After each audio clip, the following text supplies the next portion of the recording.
Veronica ran down the street, waving her purse and smiling at the world because today was her first day at the restaurant.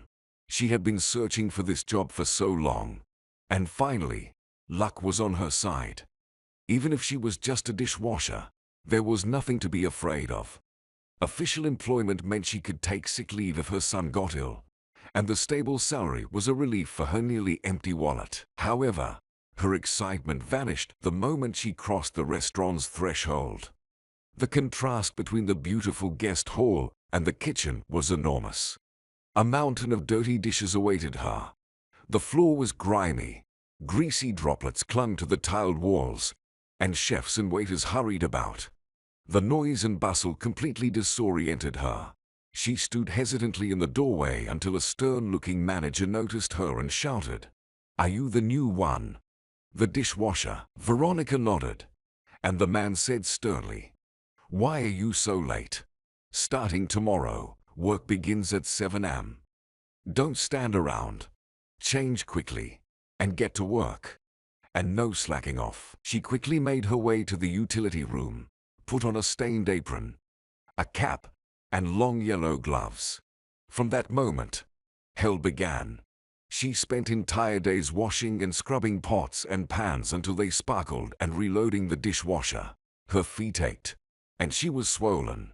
The experienced staff often teased her, saying, "Watch out. Don't wear yourself out, our Cinderella. You might run away by tomorrow. Get used to it. The work here is tough. Women tougher than you didn't last a week. So, you won't be here for long." Veronica remained silent, diligently working, even though her strength was fading. She even fell asleep on the bus on the way home, eyes closing from exhaustion. Veronica sadly looked at her red, swollen hands. The delicate manicure she had done just yesterday now ruined. And this was only the first day. Yet, a few large bills given to her at the end of the shift brought some joy. Veronica bought bread, milk for porridge, candies for her son, and went to pick him up from daycare. Michael joyfully ran to his mother, chattering all the way, while Veronica thought, "It's okay.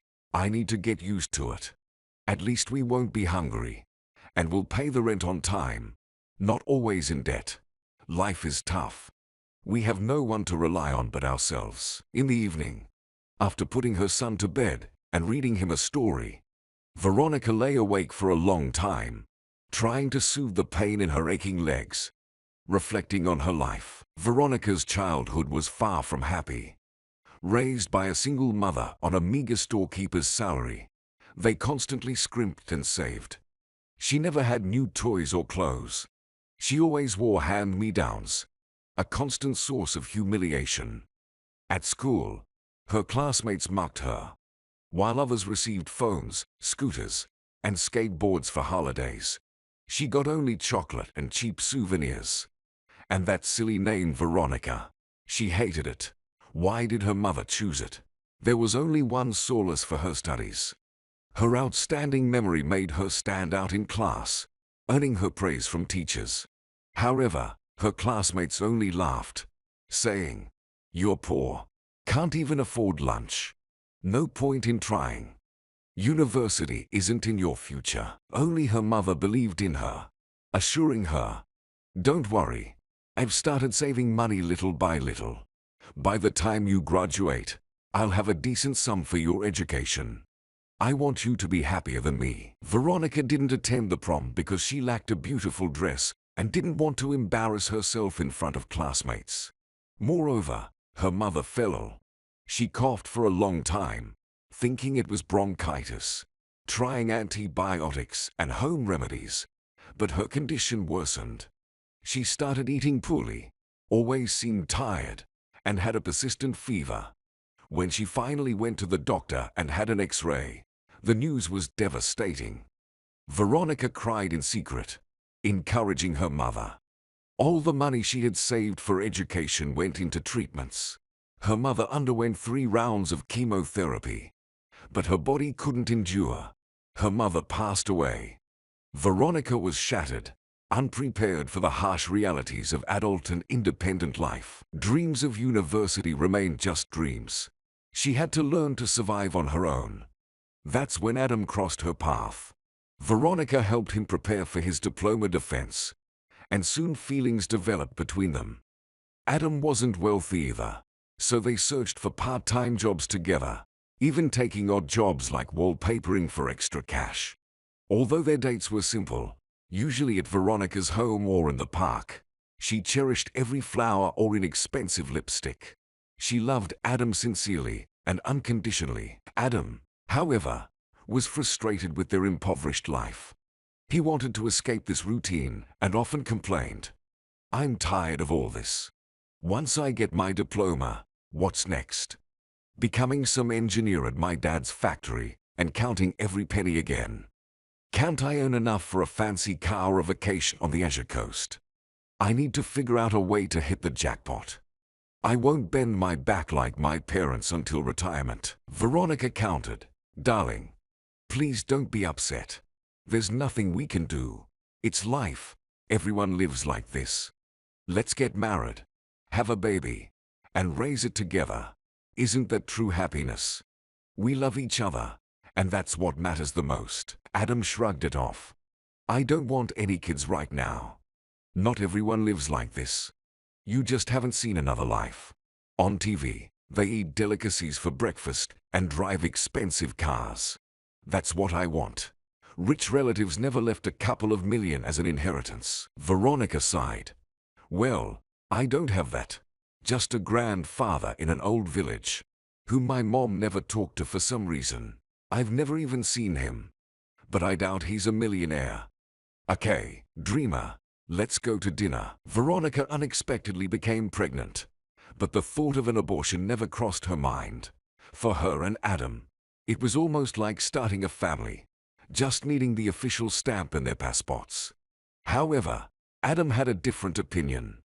He urged Veronica to get rid of the baby, citing financial difficulties. Veronica refused, determined to go through with the pregnancy. That's when Adam started distancing himself, disappearing at night, and the emotional closeness between them vanished. As the due date approached, Adam abandoned her completely, finding another wealthy and promising fiancé. The fact that she was much older didn't bother him.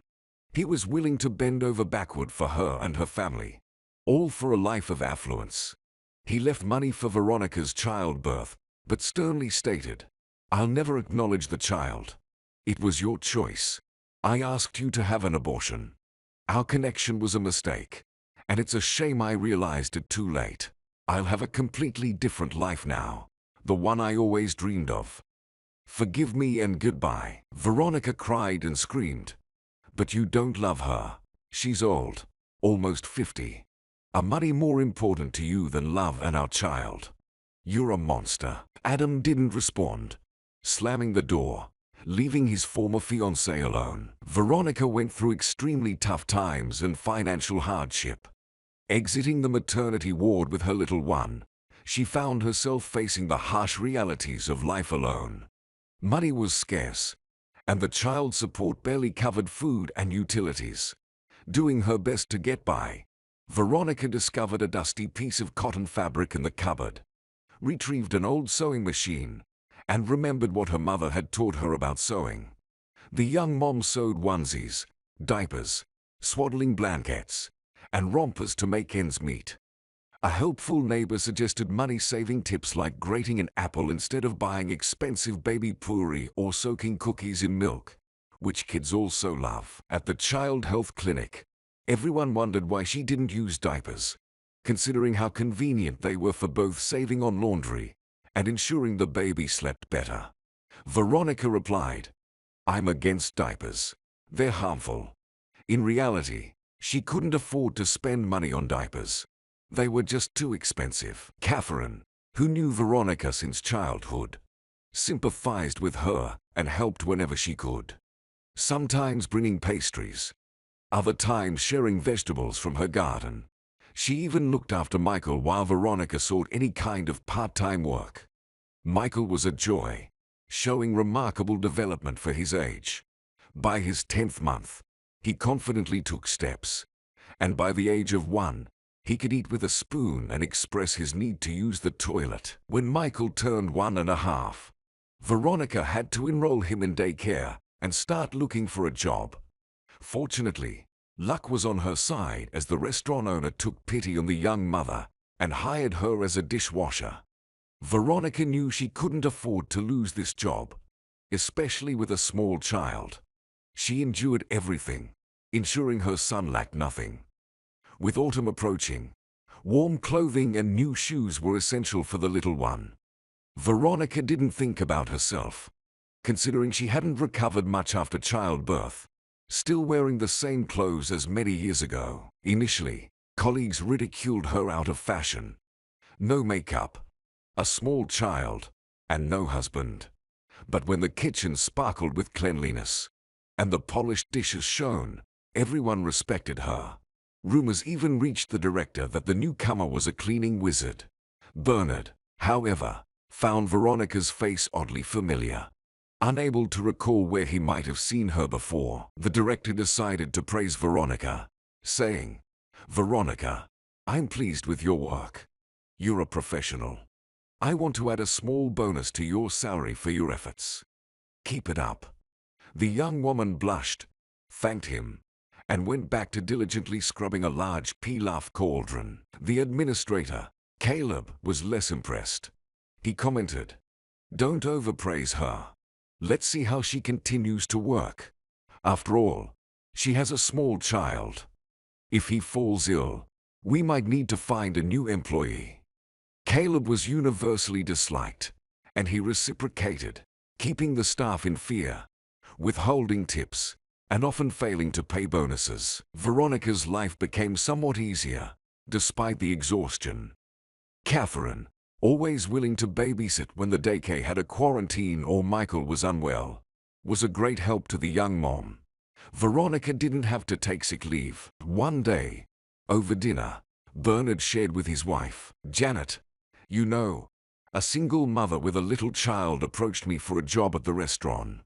Initially, I was hesitant to hire her, thinking she might take a lot of sick leaves. What kind of worker would she be? But then, I felt sorry for her. She's so young, dressed poorly, clearly in need. But at the same time, she's so sweet, open, and attractive, even without makeup. Recently, I conducted another kitchen raid, and I must say this young lady turned out to be a hard worker. She cleaned the entire kitchen and dishes. She tirelessly scrubs plates all day long. I am very pleased with her." Janet tensed up as she saw her husband's eyes light up when he spoke about the dishwasher. She didn't like it at all. Her biggest fear was losing the source of her luxurious life, her husband. Why the enthusiasm? She knew of such poor girls, but resourceful and tenacious. She didn't need competition. She decided to get rid of this simple girl to be on the safe side. Poor Veronica worked diligently, unaware that she had gained an enemy in the form of the owner's wife. On one of the work days, the owner gathered all the employees in his office, something that had never happened before. Everyone whispered, not understanding what was going on. Bernard and his wife Janet were sitting at the table in the office, a disagreeable figure staring at everyone with piercing eyes. The director cleared his throat and began an unpleasant conversation. "So, everyone, today, my wife's gold pen disappeared from my desk. It was an expensive gift, and many of you have been working in the team for many years. We've never had theft issues, and I never thought of locking the office. But since this incident occurred, I'll have to check each one of you and inspect personal belongings. Who's first?" The chef pushed his cap back and frowned. "This is humiliating, Bernard. We've been working here faithfully for so many years. And you? Start with the newcomer. She arrived later than everyone else, and I'm 100% sure about my guys." The director looked at Veronica. She stood there pale and frightened. He said, "Well, let's start with you, Veronica. Show me your purse, please. If you haven't stolen anything, you have nothing to fear." Veronica emptied her purse. Everyone stared, trying to see what was inside. Veronica felt like they were rummaging through her underwear. It was disgusting. The pen wasn't there. Suddenly, the owner's wife lunged at the girl, forcefully pulled her left pocket, and the ill-fated pen fell out. Everyone froze in amazement, and Veronica herself didn't understand how the pen ended up in her pocket. She never even came close to the director's office. Janet, not giving anyone a chance to recover, exclaimed, "Ah, you thief! Caught red-handed. Didn't even have time to hide the stolen item. Aren't you ashamed? Scum! My husband felt sorry for you, took you in for work with a little child. And this is how you repay him? Bernard, fire her immediately, so that others learn a lesson." Veronica cried and tried to explain that she hadn't taken anything and never left the kitchen. The janitor Kimberly also saw what happened but decided not to interfere. She might get accused of being an accomplice. The director had no choice but to fire Veronica publicly.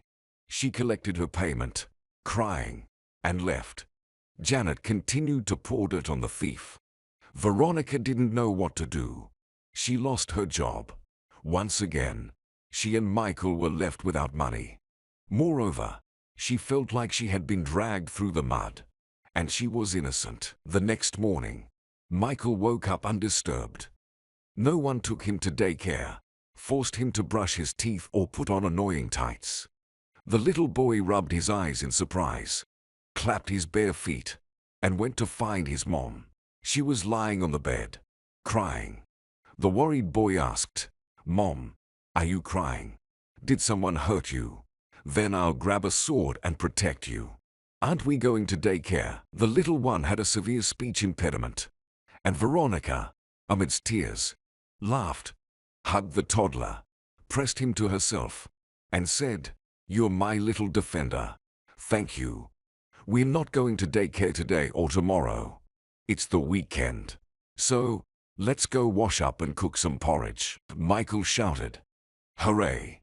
and agreed, in his joy, to eat all the porridge, just to stay home with Mummy. Suddenly, the doorbell rang. Veronica went to answer it. On the doorstep stood a distinguished middle-aged man with glasses and a folder in his hands. He looked at the girl and asked, "Is this Veronica?" The girl nodded in surprise, but still didn't understand. The little one, seeing a stranger, hid behind his mother's legs.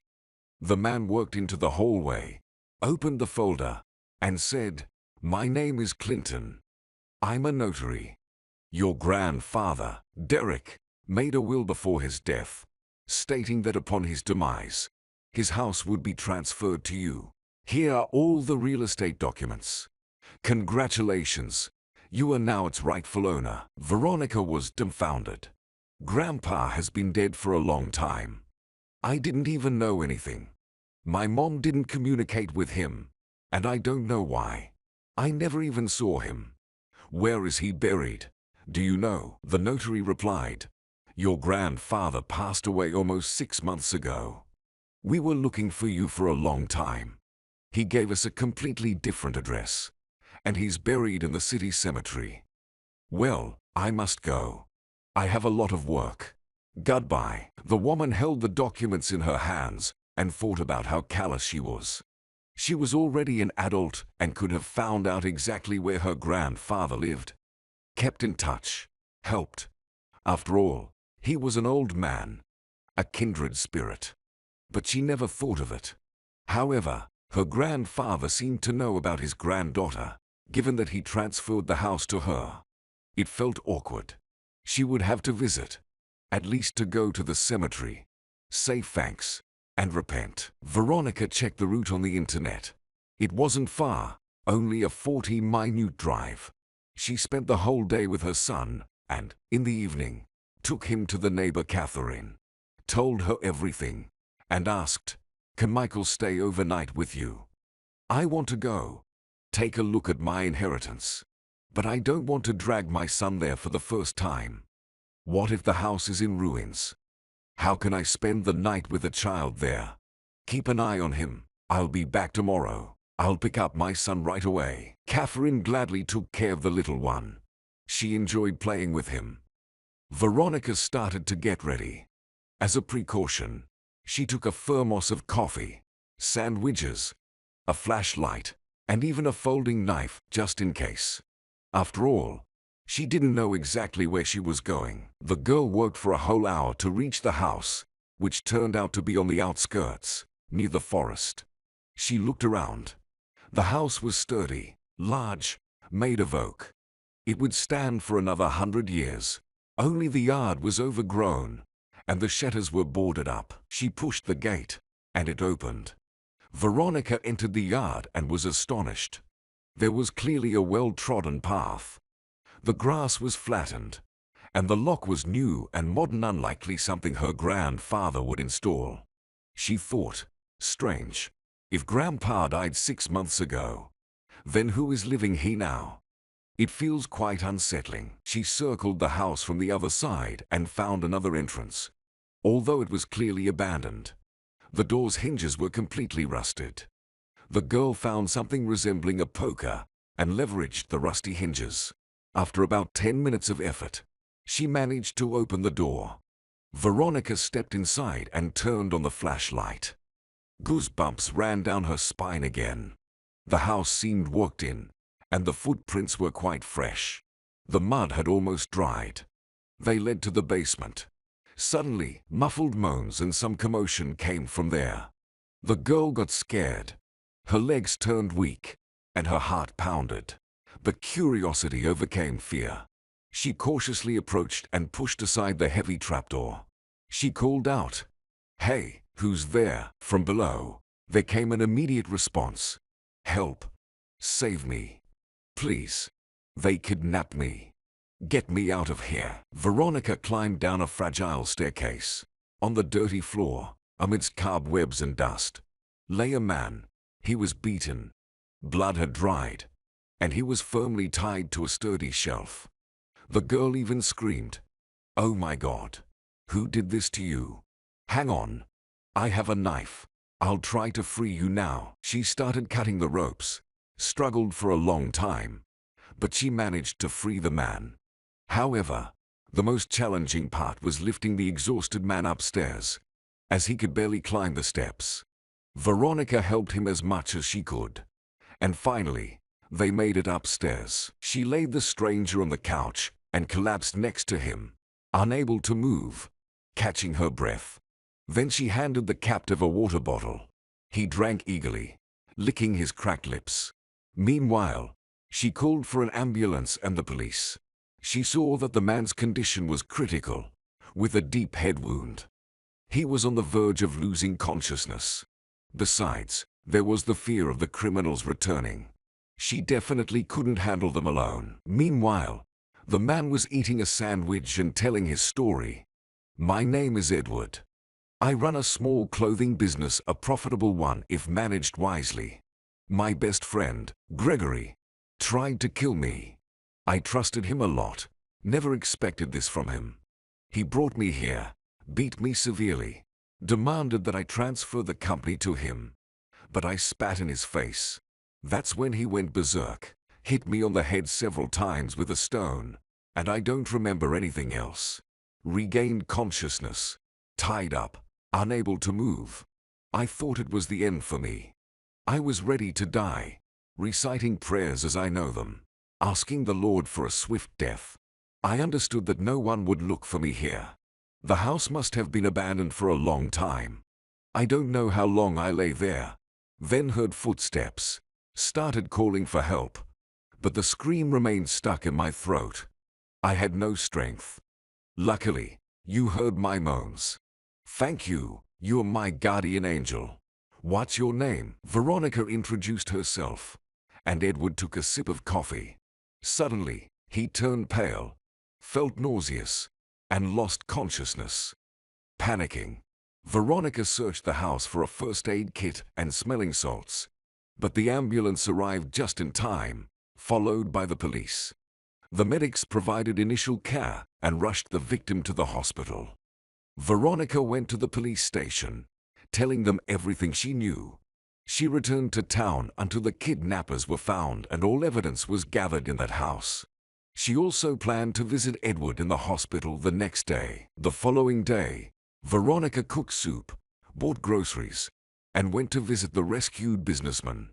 She couldn't stop thinking about him all night. She felt sorry for the man who had been through so much. She timidly entered the hospital room, and Edward smiled upon seeing her. His head was bandaged, his abrasions treated, and he looked much better than yesterday. Veronica began unpacking the food. "Hey, I decided to visit you. Are you okay with that? I've been worried about you all night. Here, I brought soup. You need strength to recover." Edward was taken aback and replied, "Thank you, Veronica. You're an amazing girl. I've never met anyone like you. Coming to the aid of a stranger, and even worrying and visiting in the hospital. I appreciate it. I'll gladly eat the soup. The doctors say I miraculously survived severe hematoma and concussion.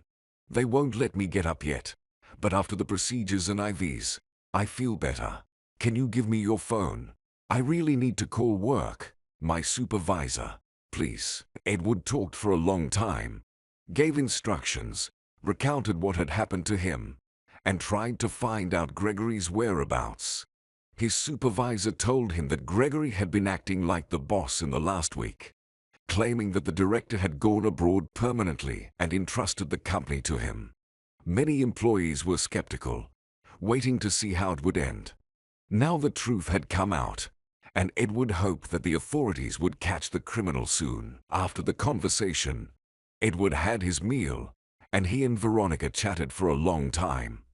Veronica honestly shared her difficult childhood, a failed romance, betrayal by her fiancé, her beloved little son, and the recent job loss. Edward nodded sympathetically, encouraging her. "Don't worry. Your Adam is a fool, trading such a girl for money. I would never do that for anything. Forget about everything. My childhood wasn't sugar-coated either. I'm an orphan, grew up in an orphanage, and Gregory was my best friend. We got into all sorts of trouble together, ran away many times, fought, stole buns from the cafeteria, everything. When we turned 10, a wealthy elderly couple came to the orphanage. They wanted to adopt a boy, and not a small one. So, they chose me from many others. Lucky, you could say. I pulled the lucky ticket. I asked my adoptive father many times why they chose me specifically. He said I resembled their son who died of an incurable illness. They raised me with love and care. I graduated from the Economics University. My father introduced me to the business and handed over the reins. I didn't forget about Gregory. Don't think that. We promised each other in childhood that we'd help each other throughout life. My parents didn't welcome my friendship with Gregory for some reason. They never liked him. But being adults and having my own business, I found Gregory and hired him immediately. I wanted a trusted person by my side who wouldn't betray me. But, as it turned out, everything went the opposite way. My own friend wanted to kill me. It still doesn't make sense to me. That's the story. Now, what about you? What are you thinking of doing? Any plans? Veronica sadly replied. I don't even know. My son is only 2 years old. No one will hire me with such a young child. I have nowhere to live. It's a dead end. But I really like my grandfather's house in the village. I'd move there with my son. It's not too far from the city, but there's clean air and silence. I'll move there as soon as your story with Gregory is over. However, I don't know what to do there. Edward thought for a moment and suddenly suggested, I have an idea. Can you sew? I could take you a good sewing machine and materials to the village. You can sew orders from home and take care of the child. That way, you'll have money. Start with simple things, and if it goes well, I'll have you make jackets and children's clothes. What do you think of that proposal? I'll help you in the beginning, and we can fix up the house together. Just let me recover first. Veronica brightened. Thank you, Edward. This is a way out. You're saving me. I know how to sew. My mom taught me. I think I can manage it. Michael is calm and won't be a bother. He dislikes daycare. We go there every day with tears, and he's been getting sick often. Plus, I can rent out the apartment, so there's an additional income. Maybe, indeed, everything is for the best. Well, take care of yourself.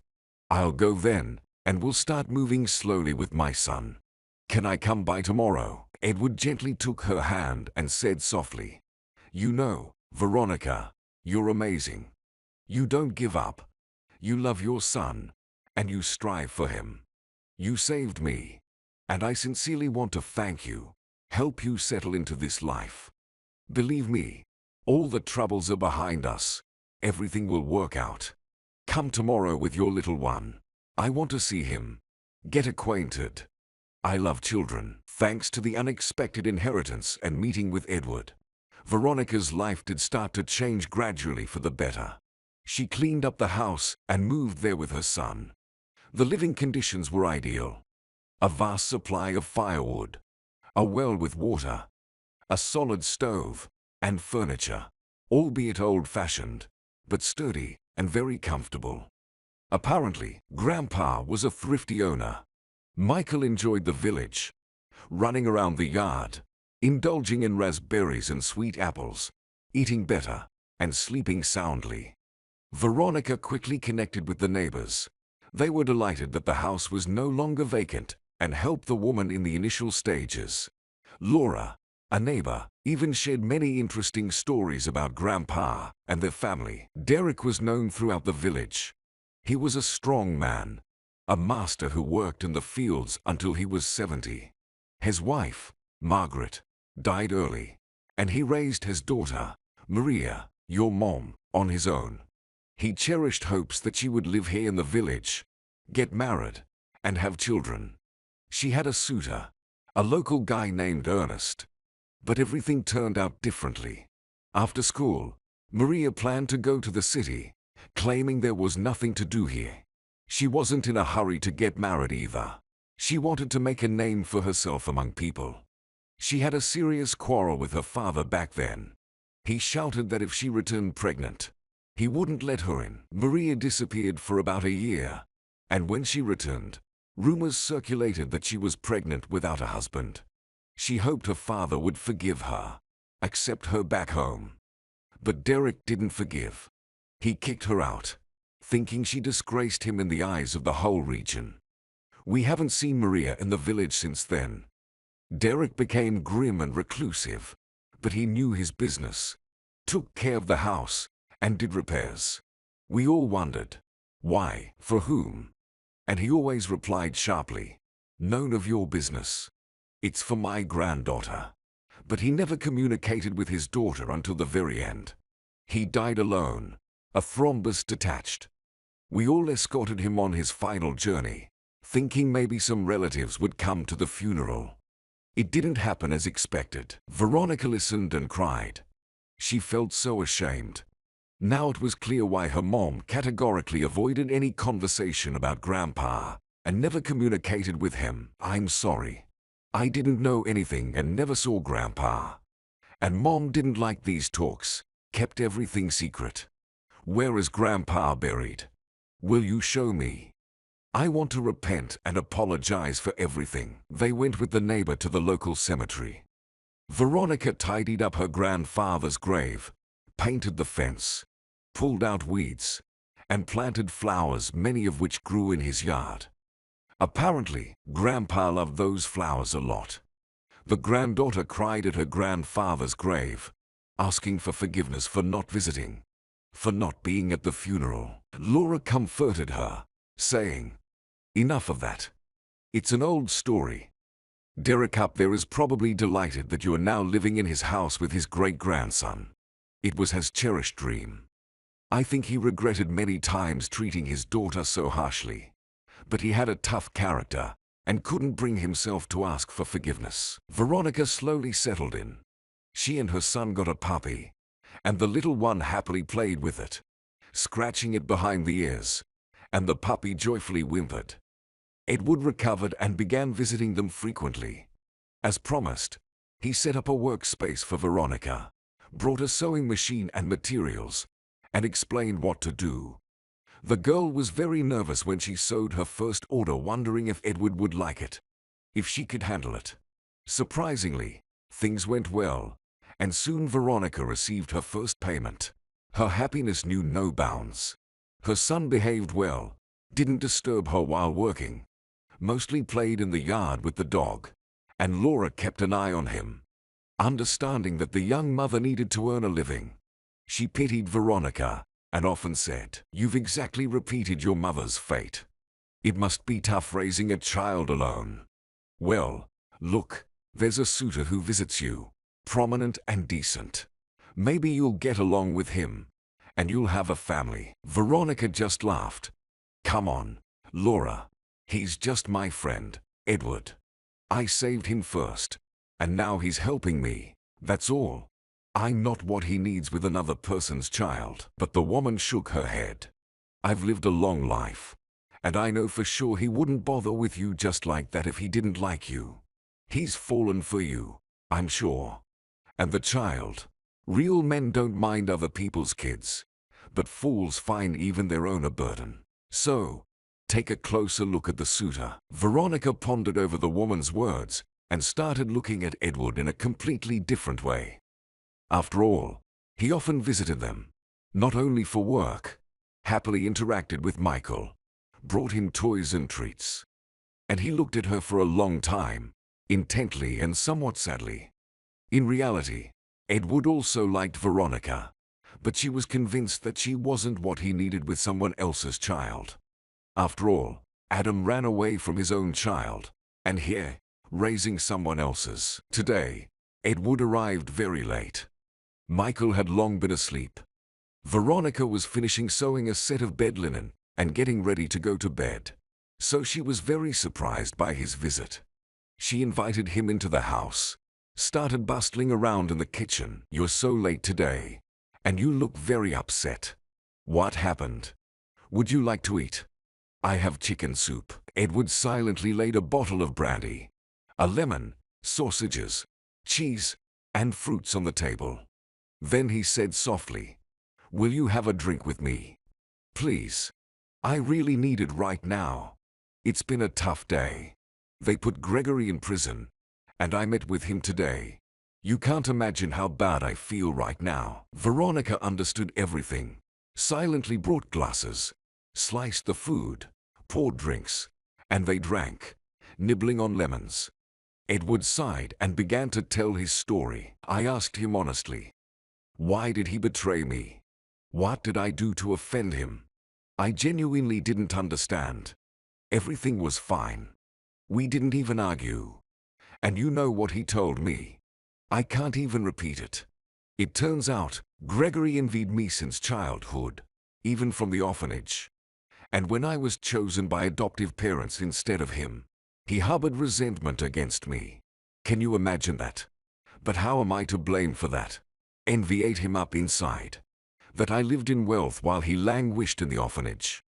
And all my gifts, the fancy phone, the things I sometimes brought him, he considered bribes. But I genuinely helped him, from the bottom of my heart, even though my parents didn't approve. And when I invited him to work, he dreamed of getting rid of me and taking over the company. He consciously left me to die in the underground, knowing that no one would find me there. With a cracked skull, without food and water, I wouldn't have lasted long anyway. And all this time, he lived, ate, slept, and his conscience didn't bother him. It's a good thing there are reliable people in my company." Master Hibbert suspected something was wrong and started transferring most of the earnings through accounting to a separate account so Gregory wouldn't know. He didn't believe that I would abandon my creation and flee abroad. Why? For what reason? They were already planning to go to the police and declare me wanted as a team. I looked at Gregory and realized he was not my friend but a monster. There's nothing human in him. Well, at least now he'll get a long sentence in prison. I'll make sure of it. But it doesn't make it any easier on my soul. Thanks to you again, Veronica. If it weren't for you, I wouldn't be in this world for a long time. They drank a bit more, and the girl got quite drunk because she had never consumed strong drinks before. Before she could sober up, Edward approached her, hugged her tightly, and started kissing her. Everything inside Veronica turned upside down. Millions of butterflies flitted in her stomach. Edward whispered to her, "I love you, dear. I don't want to leave. Can I stay? Please, don't send me away. I beg you. I feel so good with you, and I'm ready to raise Michael as my own son. Let's try to become one family. If, of course, you feel the same way about me. Tell me, do you like me?" Tears welled up in Veronica's eyes. She nodded and quietly said, "I agree. I love you too. I was just afraid to say." From that day on, Edward and Veronica started living together in her grandfather's country house. Surprisingly, the man really liked it there. The air was so fresh. The silence, the freedom. It wasn't too far to drive to work.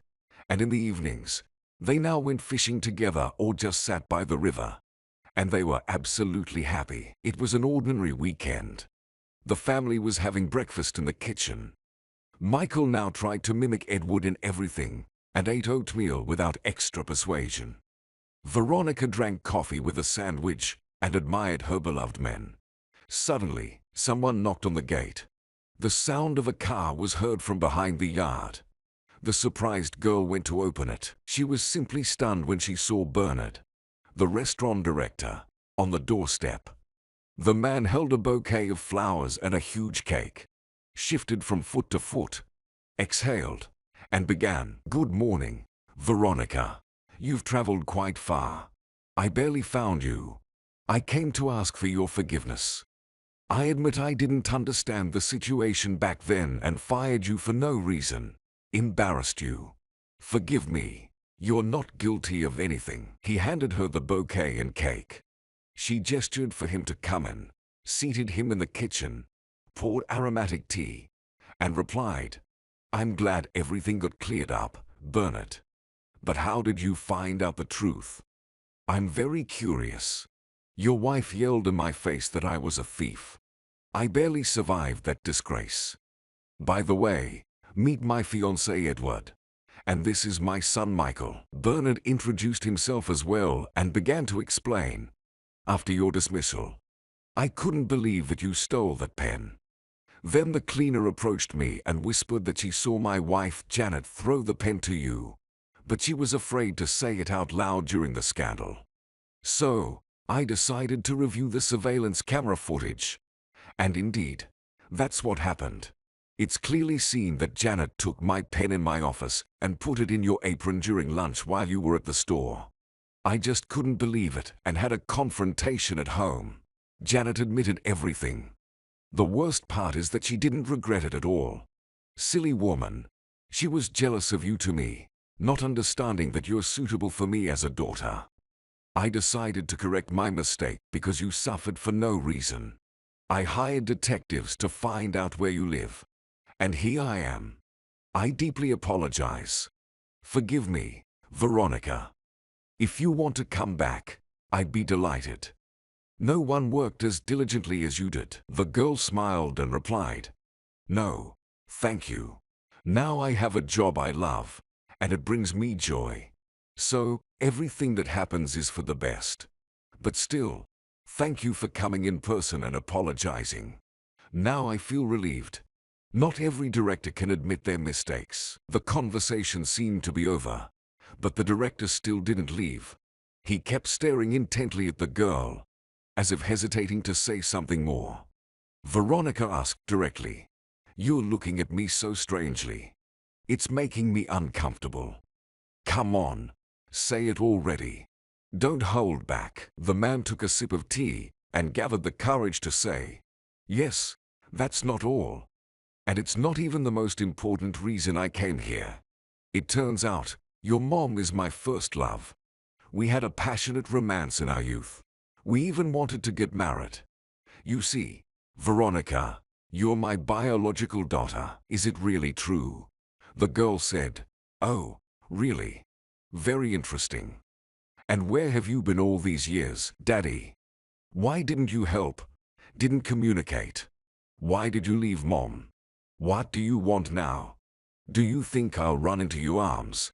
Cry? Do you even know how hard it was for Mom and me to live? I didn't have a single new toy in my childhood. I was teased as a pauper at school. Why didn't you think of us even once all these years? The man lowered his eyes. His daughter was right. I know, I'm a very bad father. But don't rush to judge. Hear me out. Your mom and I loved each other deeply, but I was still a student, and my parents strongly opposed our marriage. I wasn't ready for fatherhood back then. I was young and foolish. Maria and I had a big fight. She was proud, with character. She got offended and left, disappeared from my life. You understand? Later, I regretted it, tried to find her, but she didn't even leave an address. Life punished me for that. I lived with my first wife for 5 years, got divorced, then married Janet, thinking she loved me.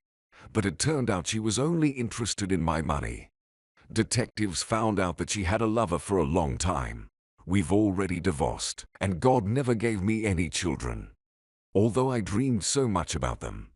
I understand this is not an excuse, but life has passed, and you can't turn back time. We can now mend our relationship, right? Michael is my real grandson. I would like to take care of him. Forgive me, my daughter. I beg you. Veronica was indignant and sharply replied, I'm sorry. I'm not ready to talk about this yet. I need to think about everything, sort it all out in my head. Bernard placed his business card on the table and, leaving, asked, Okay, I understand you, Veronica. If you want to communicate, call me, please. I'll be waiting eagerly. You and Michael are the dearest people to me now, and I'm ready to do anything for you. The director left, and suddenly, Veronica burst into tears. She was outraged. How can he do that, Edward? He lived his whole life for his pleasure, and Mom and I lived in poverty. Mom was so sick, dying in my arms, and where was he? I was left alone after giving birth, without support. Where was my daddy? And now what? He shows up. Edward listened silently, shaking his head, then replied, Don't be too upset, my love. Yes, your father didn't raise you, and he wasn't there for you. You're right about that. But look at it from another perspective. You've told me yourself that your mom didn't communicate with her father. You didn't know your grandfather, and you regret it a lot, don't you? And now you are condemning Michael to the same fate. What did he do wrong? Why can't a biological grandfather communicate with his grandson?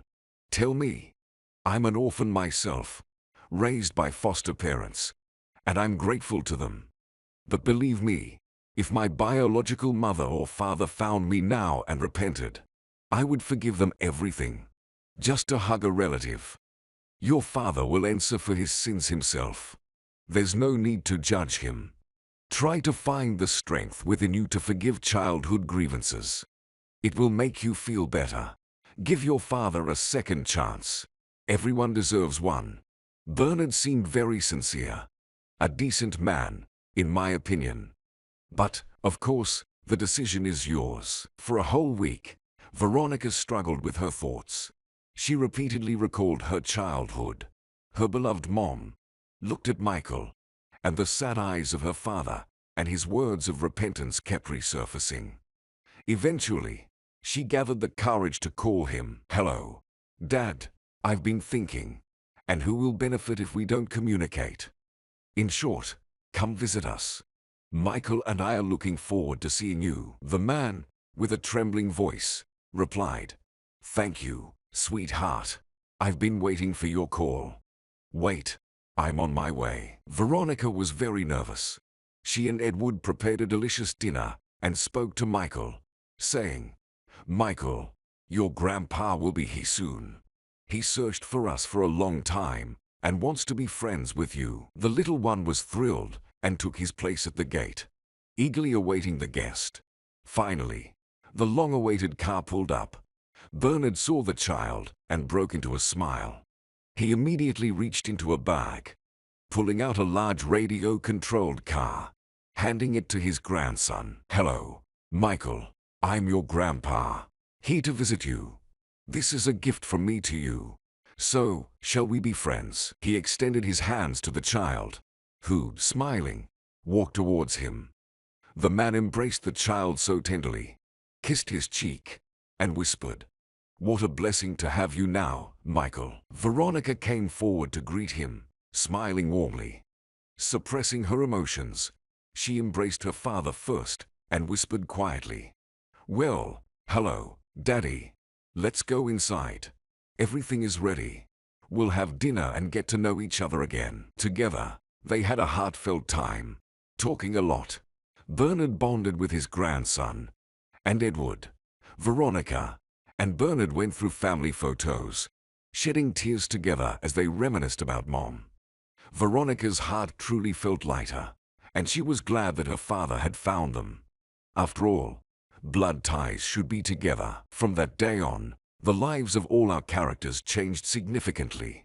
They became a close-knit family. Bernard offered Veronica a job as an administrator in the restaurant, but she declined, as childhood only happens once, and she wanted to dedicate all her time to her son and Edward. The grandfather showered his grandson with love, buying him many new things, setting up a children's sports slide in his room, taking him to the pool 3 times a week, a place Michael loved to swim. Edward permanently moved in with Veronica. He renovated the house, and soon they got married. Veronica finally found her happiness right here, in her grandfather's house. It came alive, exuding a special aura of calm and comfort. Edward adopted Michael and sincerely considered him his own son, while the little one started calling him Dad. One day, the head of the family took everyone to the city, to the children's clinic, as it was time for Michael's vaccination. The child was very nervous and scared, like all kids. Veronica tried to reassure him as much as she could. But when it was their turn, Michael suddenly took Edward's hand and said, "I'll go with Dad. I'm not scared with him." They entered the doctor's office together, and a few minutes later, Edward came out, holding the child. Michael wasn't crying at all. The man smiled. "Here, my dear, what a hero our son is. My best son. Brave, like his dad." He didn't cry at all. Veronica kissed Michael first, then Edward, and began dressing the little one. One of the electricians working on installing internet cables in the offices observed this scene. He couldn't take his eyes off Veronica, closely examining Edward and the child. His fists clenched. "She has become such a beauty. Nothing like before, a naive girl with no money. And her husband is clearly wealthy. Look how well dressed they all are. And the little boy calls him Dad, kisses him. A perfect family. It's sickening." It was Adam. He came home after work. His elderly mother was washing dishes, and his father was watching football. Adam couldn't hold back and almost shouted, "Do you know who I met today? Her. Veronica. Remember her. Everything is perfect for her, a rich husband and a son. My son, who calls another man Dad. Are you happy? Mom, you were so delighted that I left Veronica and went to someone else. Well, what about it? So what if she's older? Money is what matters most. I thought so myself. And no. Where is this Madison? She played with me like a young colt for a year and kicked me out of her luxurious apartment. That's it. Love is over. What am I left with, Mom? And I could have lived with Veronica, raised my son. What a fool I was to listen to you back then." His mother cried, wiping tears with a handkerchief. And his father replied sharply, "So, you didn't love Veronica, son? I would never have left your mother for anything, no matter what anyone advised me. Money was always on your mind, so you made your choice. Don't blame us for your mistakes." Adam waved his hand, went to his room, collapsed on the couch, and covered his face with his hands. How he regretted betraying Veronica so cruelly. But it was already too late. Veronica watched as Edward lovingly cared for Michael, realizing how lucky she was. He was everything to her: support, strength, a strong shoulder, and the best husband in the world.